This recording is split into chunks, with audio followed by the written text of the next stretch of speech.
Happy Friday. Can you guys hear me okay right now? Hi.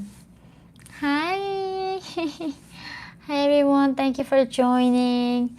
I understand why I'm sitting at home on Friday night, but hey, what are you guys doing right now? I was expecting to be, a lot of people would be out tonight, but thank you for joining me. I'm sure there are better things to do other than talking about North Korea on this Friday evening. Hey girls, hey!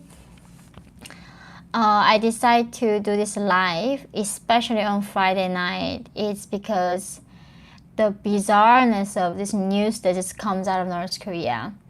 And I think something that we all can learn something from this news is that, hi everyone, hi, can you hear me? I love you too. Love you guys so much. Thank you for joining. And the reason, as you can see, that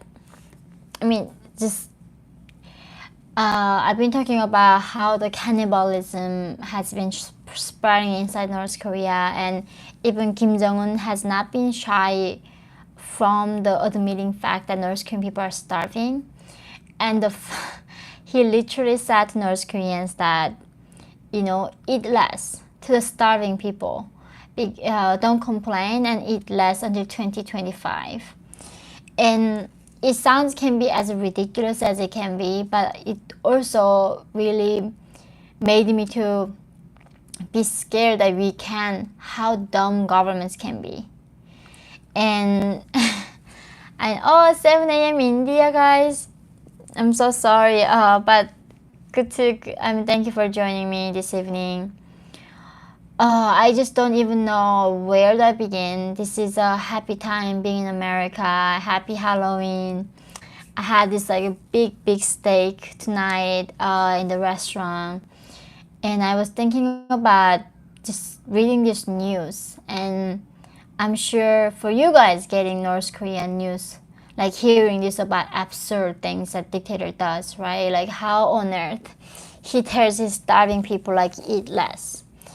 And for a lot of people, this would be just some ridiculous news and you just passing by. But for me, as somebody who lived there, who knows what it means to go to bed hungry, and I cannot even fathom the fears that North Korean mothers and fathers have tonight for their children, and the horrors that parents face every day to think if they're gonna be able to put food into their children's mouth or not. And that's why really talking about North Korea is not just a news to me. The real lives are affected by the news that we are reading. Real lives, millions of lives actually be affected by what Kim Jong-un says and what he does. And that is precise the reason why I turned on this camera and really talking to you guys. And hopefully media not just only reporting on how ridiculous it is, but also what would it feel like to going through this kind of injustice inside North Korea. And I remember when I went to South Korea, I was giving this lecture and telling in some elementary school, I was telling them how North Koreans are starving and how they don't have food. And the children would say, well, then why did you just eat some ramen? And I was, ramen is the fanciest food you can get in North Korea. And I did not know how to tell these kids what it means to be living in a country where there's really no food. And I couldn't believe that Kim Jong-un said this is because he really has no clue what the dire situation inside the country for the people right now. And right there, some king would say, if they don't have bread, just give them cake. And how far ahead away from him understanding the reality of North Korean people. And the fact that you have nothing to do about it, there's nothing we can do to overthrow this dictator, even though torture is one of the worst form, starvation is one of the worst form of torture. And he just acts with impunity. There's nothing we can do to hold him accountable. And the murder that he commits. And so I don't know how many of you heard this news, but North Korea has been promoting, telling that their people how to deal with their starvation is eating swan meat. I never even knew that you could eat swan, but in so many parts of the world, it's a taboo and considered to be bad luck. And Kim Jong-un is telling people actually swan meat has a anti-cancer, some kind of things in it. So telling people eat swans, wild swans, and that's how he's trying to combat this starvation that he created. So Michelle, hi, good to see you. Your book is amazing. It's the best I've ever read in years. Oh, thank you so much. So by the way, guys, I have these hardcovers. You know how long I've been running out of these books? I finally got this. So if you haven't gotten it, get the signed copies, and you can give it to your gift. And I'm so grateful that you're continuously reading this book and loving what I do. So Gabriel, when Japan was under MacArthur's rule, trade was restricted and the Japanese were forced to rely on black market, which was beneficial to Yakuza. Is there a North Korean Yakuza? That's a great question. I mean, you know so much about history, Gabriel. North Korean system would not give a room for any other power to rise, and that's the thing. This is where I get so sad about people trusting governments and their promises so faithfully. I mean, Kim initially came saying, oh, we are going to take care of every aspect of your life, right? We are going to give you free healthcare. We are going to give you free education. We are going to get rid of inequality. We're going to make sure everybody's happy and sound. And then they made it illegal for people to own a private property. They cannot trade. And in the Japan time, there wasn't like a dictator that was watching every move of their citizens. So North Korean societies, in a way, it's so messed up, right? Like people literally cannot even find food to eat. There are times even rats in North Korea are so skinny. I couldn't believe I was in New York and seeing these rats in the subway stations and seeing them like how even the rats are fatter in America, and even seeing the trees in the mountains, they are like bigger than North Korea. In this situation, like they are one of the most peaceful society you can imagine, because that zero tolerance from the regime makes sure that nobody can rise up, nobody can do anything. There are like a little bit of like a street gangs, but not like Yakuza level of Japan, that kind of organization level. They don't have weapons, they don't have anything. Usually what we call the gangs are the ones, the street children in the black market, stealing food and finding crumbs of the meat. I mean like food or bread. That's what we call maximum of gang in North Korea. Nothing other than that can be tolerated by the regime. So let's see. I know I usually don't answer a lot of questions, but today hopefully I get to answer more questions. Let me see. The horrors of North Korea is why I'm thankful to be born in Thailand. Oh, I'm so grateful to hear that. It is true, isn't it? It almost makes no sense why North Korea exists, but I'm sure there's a reason for it, and it is there to remind us that how precious freedom is. Like literally why freedom is a foundation for anything that we do. And so I'm so grateful that you guys are able to find that gratitude and just gaining that perspective and see how lucky we are here. And I love eating steak, and one of the reasons why I love eating steak is that in North Korea, actually, cows, guys, have more rights than human beings. One of the executions that my mom saw was this man who was in early 20s, and he had a tuberculosis, and then he stole a collective farms cow, and then he killed it and he ate it because he was dying from like literally malnutrition, right? And then regime would literally do a public execution on him. So it's hard to think about a country that cows actually have more rights than human beings, and that is North Korea. So that's the thing, like if you select the wrong system, you can end up being worse off than being an animal.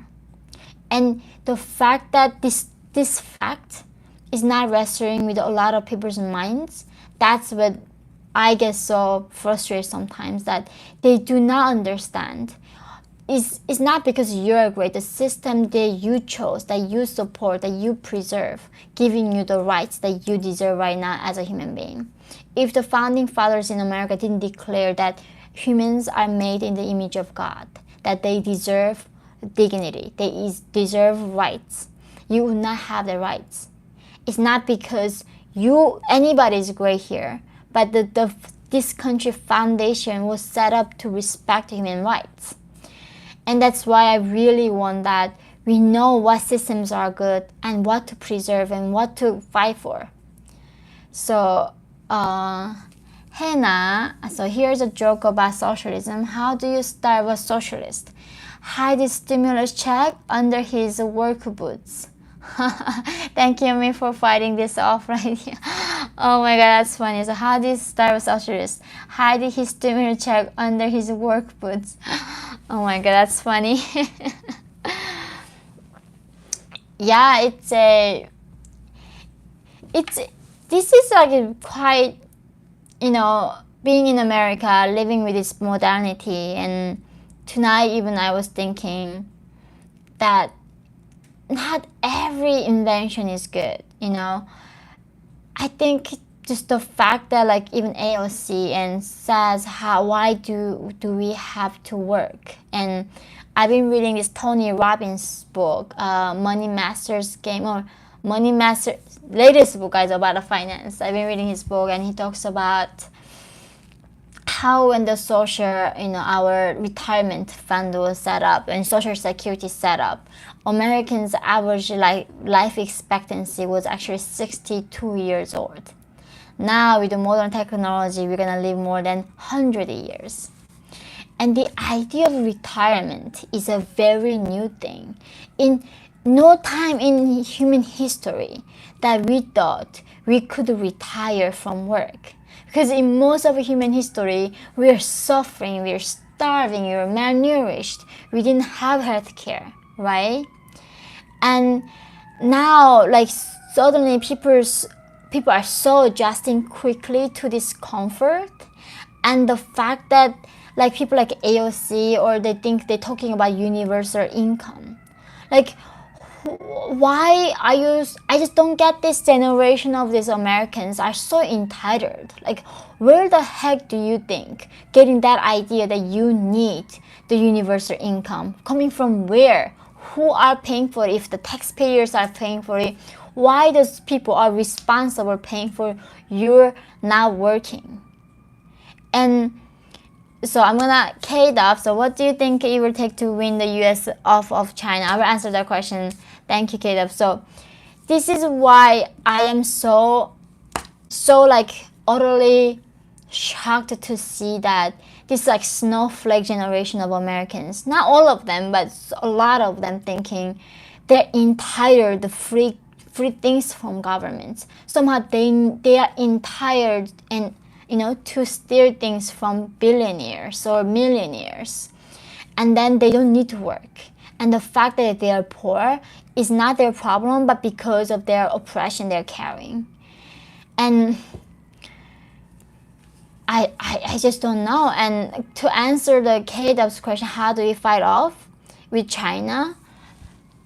The only way we can fight this thing with China is I think there are many ways, right?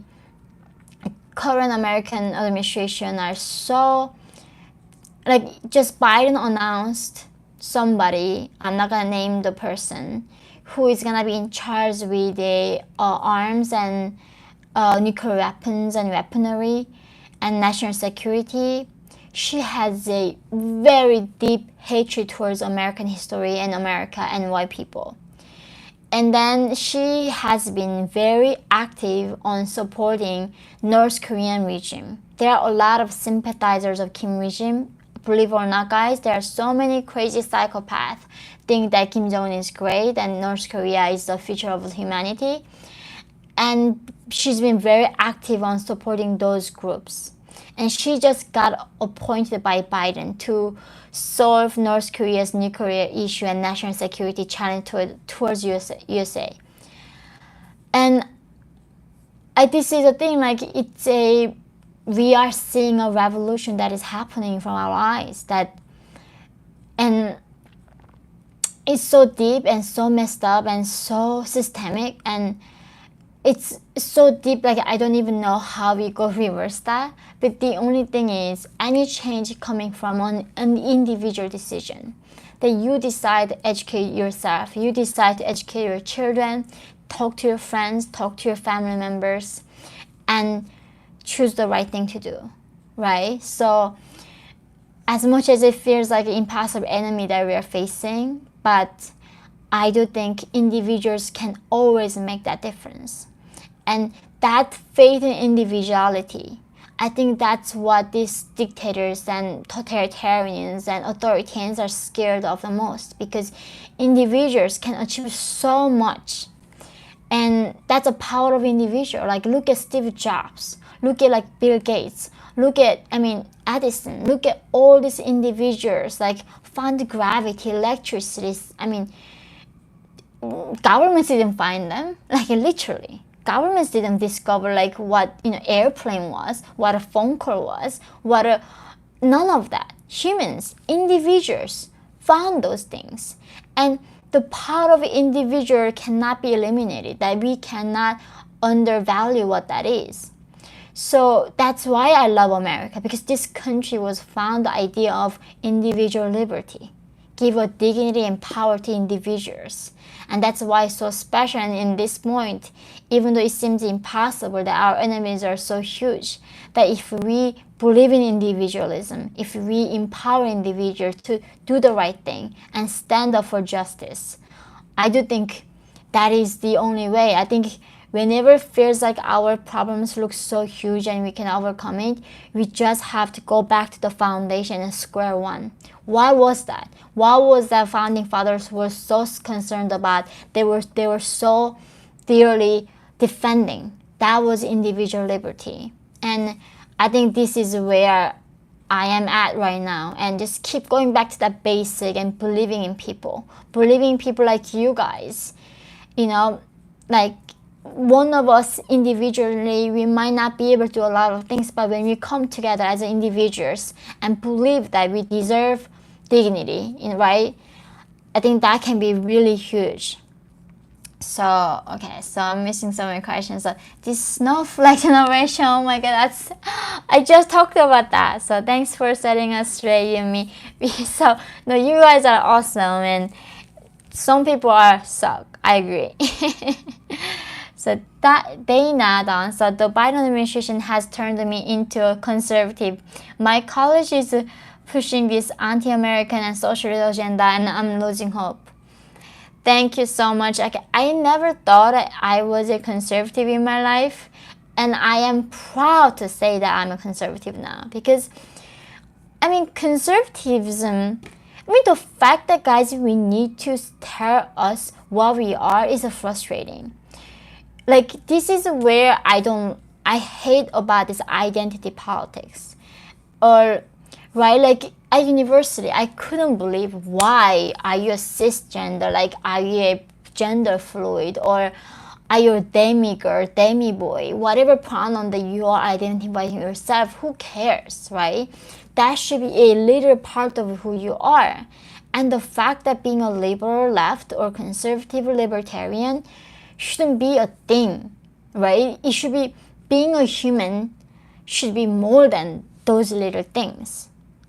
And the fact that everybody, I think, was belong somewhere. This is the thing, because we lost God. We had a religion before, we had our God with us, and now we left from God.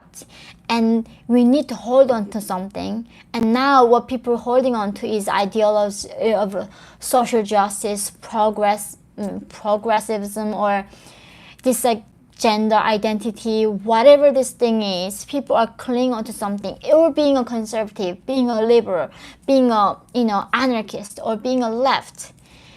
It is because we all left from this thing that was God. And it's hard living life without God. And it is coming from somebody who did not know what God was. Like, I did not know what God was. I thought my God was Kim Jong-il when I was in North Korea. And I've been also, I know, like, I've been keep telling you guys about books, but this is the only way I deal with life, and I try to understand life. I've been reading this book, Enlightenment by Steven Pinker, that you gotta believe that life is better than death, and you gotta believe that knowledge is better than ignorance. Such a simple fact, but so many people believe that liberty is worse than oppression. Like, so many people, like, there's no room for hate speech. They believe that somehow oppressing others is better than letting them speak. And just knowing that basics, sometimes believing in that basic fundamentals of enlightenment can liberate us so well. And truth is not that complicated, right? Freedom is better than oppression. How hard is that? Life is better than death. And this is such a basic fact, but now we are so going further from the basic. And this is why I've been keep holding on to the foundation, the basic. And it's such a time you can lose perspective, but I'm so grateful you guys are here with me and trying to keep that perspective alive. So here, Mark O. So have you heard or seen what Jackie Chan did? How him and many other celebrities are for China? What are your thoughts about it? I saw how Jackie Chan has been telling how he wants to serve the Communist Party, and the Communist Party is like doesn't give him a position right now. I'm not gonna go after human greed here, like what the human nature is. I think we have so much power within us that we can decide to be disciplined and be giving and loving and not being greedy. But I think this is the thing, like when you be successful, right? Like if you understand, like money as itself doesn't mean anything. It can give you power. It's a freedom from a lot of suffering, right? You have freedom to pursue maybe your passion for art, passion for philosophy, passion for like music, right? Like, but some people I do think get lost in the game of keep winning, and like even John Cena, Jackie Chan. I mean, these people should be past the point where they don't need to worry about making their living. Who am I to judge these people? I don't know their life stories. I don't know what shaped them, and it is their right to do that way, and it's my right to criticize them. But I think everybody needs at some point to face that. What am I living for? Am I just like living for keep chasing this thing called power or influence or money? And then why do I even need that? Why do I think make that happy? In any way, I'm not criticizing. If your goal is making money, you should be doing that. And there's money as itself, it can feed the hungry. It can cure the disease, right? It can do so much good. Or it can be like Kim Jong-Un, make the nukes and threatening whole humanity. So I think because of that, at this point, what I'm keep learning is that how much I don't know, and how I need to keep being open-minded with myself and learning, searching for truth. And to do that, we need the freedom of speech to do that for sure. So Julian, so familiar with Alex Jones? He's a good friend of Joe Rogan, and you need to be on his show. He just helped to produce this highly pertinent documentary, COVID Land. Please see it, everyone. Thank you so much, Julian. I'm gonna take a note so I can watch it.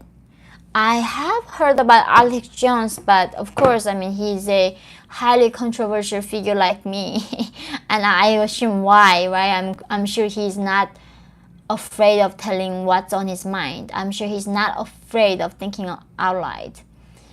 In in a way, I never thought in America, in this land of the free and home of the brave, that thinking out loud was going to take some courage and gonna come with a risk.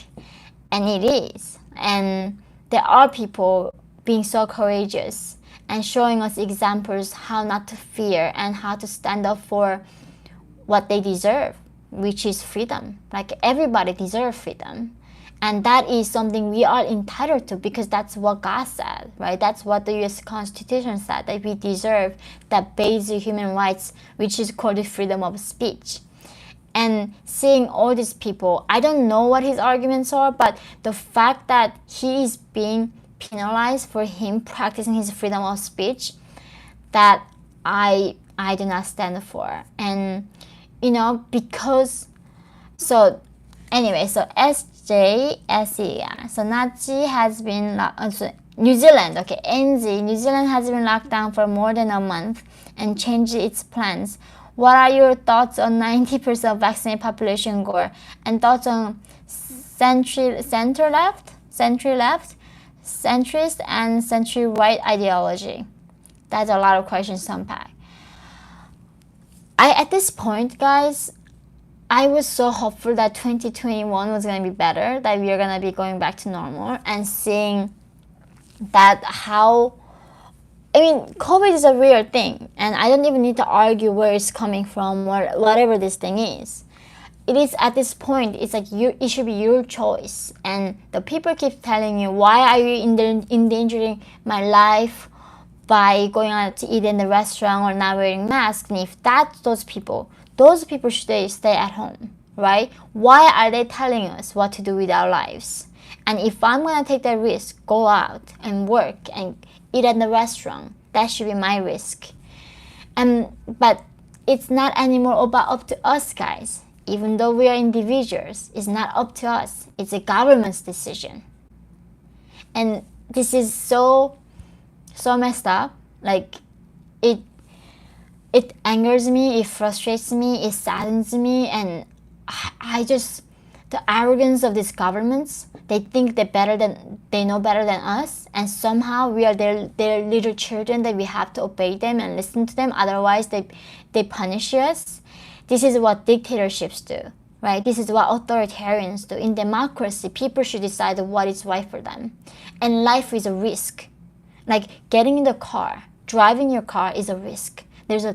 And walking on the street, there's risk of get a thunderstorm, right? Lightning. Everything, being alive is risk. Like you get a stroke.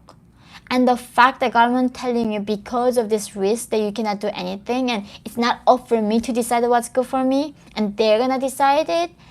And then this fact is okay with all these people, freedom-loving people. This is why I keep talking. Like, what's wrong with us? Like, why are we allowing this?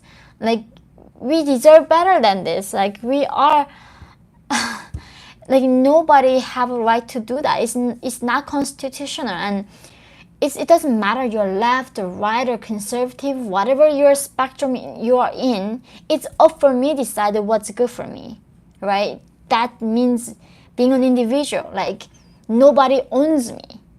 I mean, the fact that I keep saying in North Korea, I never owned myself. When I came to America, that's for the first time I felt like I own myself. I kept saying, for the first time in my life, I own myself. I'm the master of my life. And now I don't feel that way. I do not own myself. Do you own yourself? You don't. Governments own us right now. And of course, it's not like 100% North Korea, but we are pretty there right now. We are getting there. If we do not stop this, we are gonna get there. Government's gonna decide everything for us, and already they decide a lot of things for us. And soon it's gonna be like North Korea. They decide what we can watch, what we can think, what we can sing about, what we can read about. So Julian again, familiar with the Great Reset.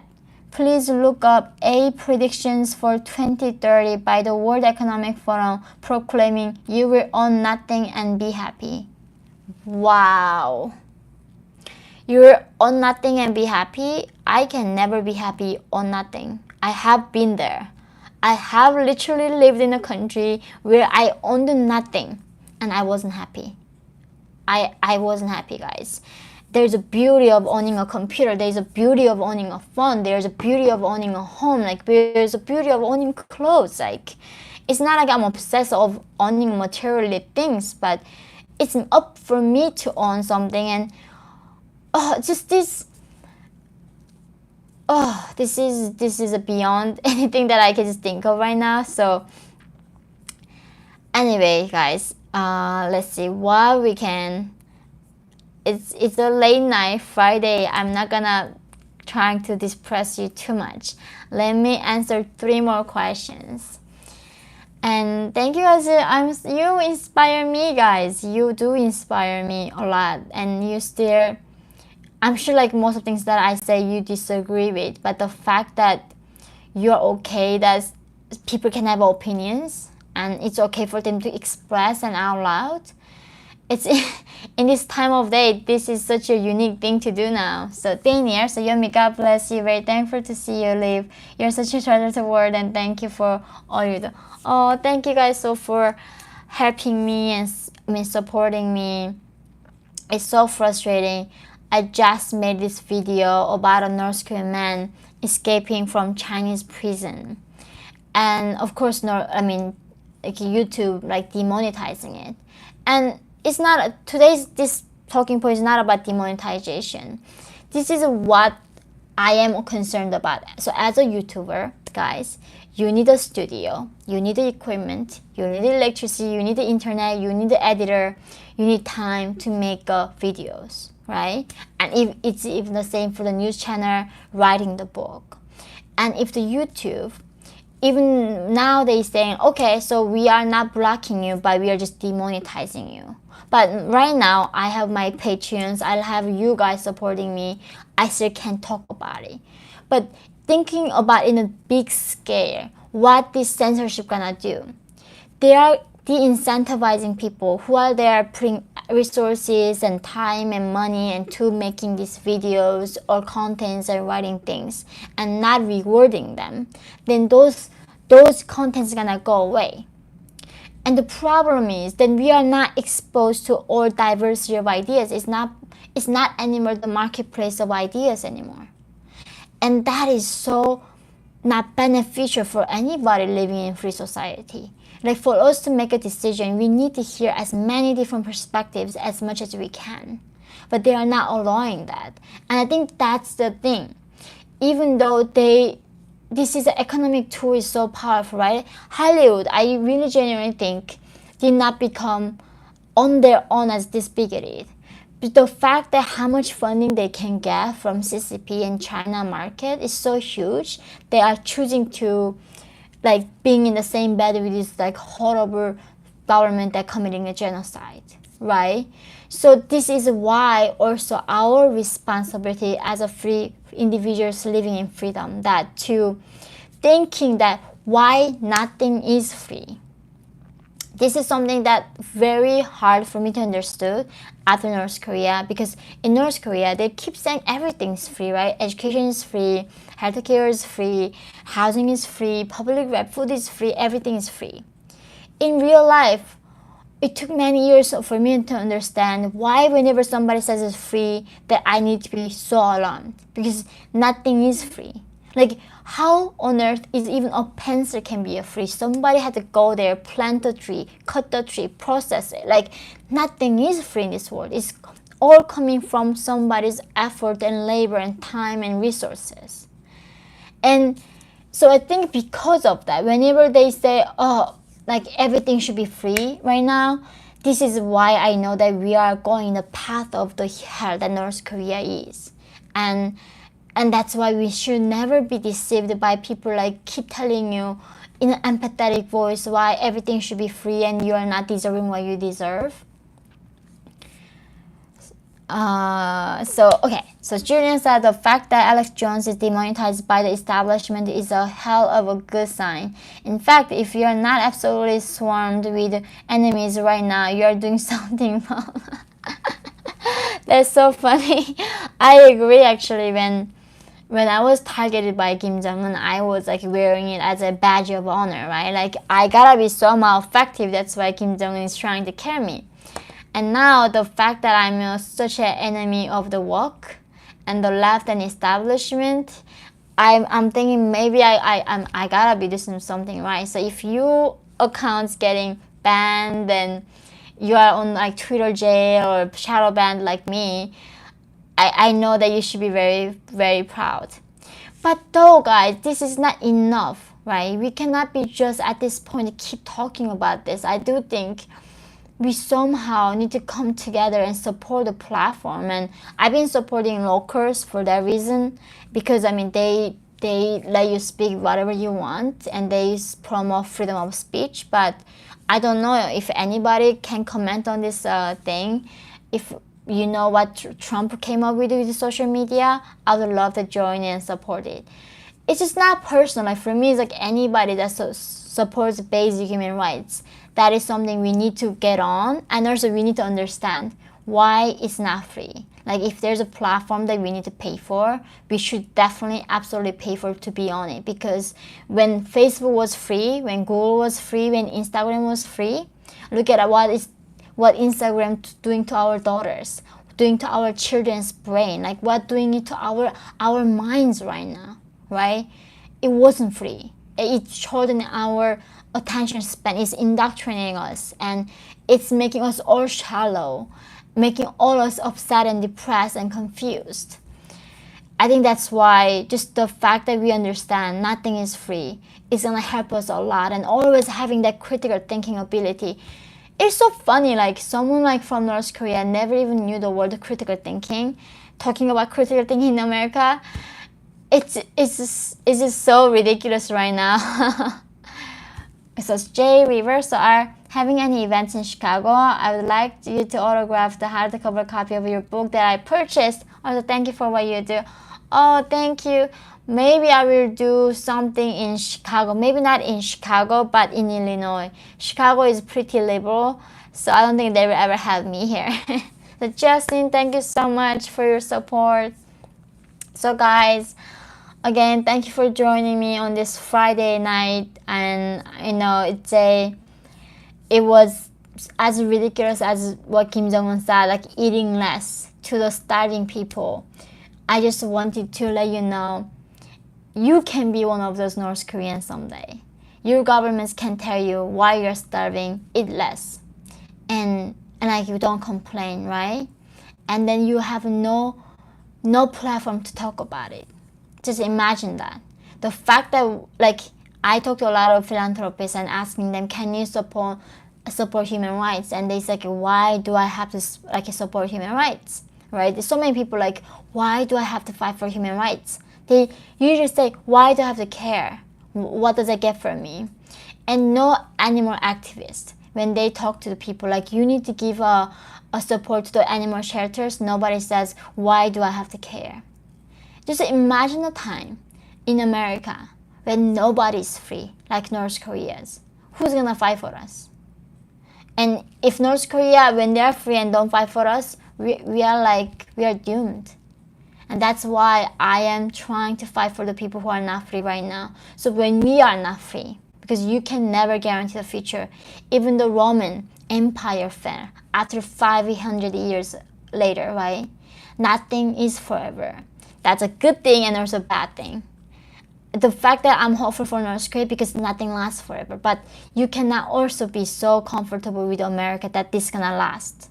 When we fall, when we become oppressed, we need to be able to count on somebody else gonna fight for us. And this is my crime. When Trump got kicked out from Twitter or Facebook, I didn't stand up. I was like, oh, it's Trump. It's not gonna come for me, right? It's the exact same thing. When they came for Jews, I wasn't a Jew. When they came for communists, I wasn't communist. And then when they came for me, nobody was left to fight for me. It could be that. And that's why when we still have time, we need to fight for each other. And when we fight for each other, that's how we can survive as a humanity. We need to take care of each other. And that's the thing. That's the thing only we can do. We can find the meaning in that. We can find the meaning and choose to believe that life is meaningful. So guys, thank you for joining me and all your love and everything. Thank you, Autumn Royers. Oh, you're so, thank you. Thank you, Brad. I will see you guys on next video, but hope you have a wonderful, wonderful weekend, and I hope that was beneficial for your understanding. And please leave me in the comments if you have any book recommendations, documentary recommendations, or any social media recommendations. I love you so much, and see you soon, guys. Bye. Bye, guys. Bye.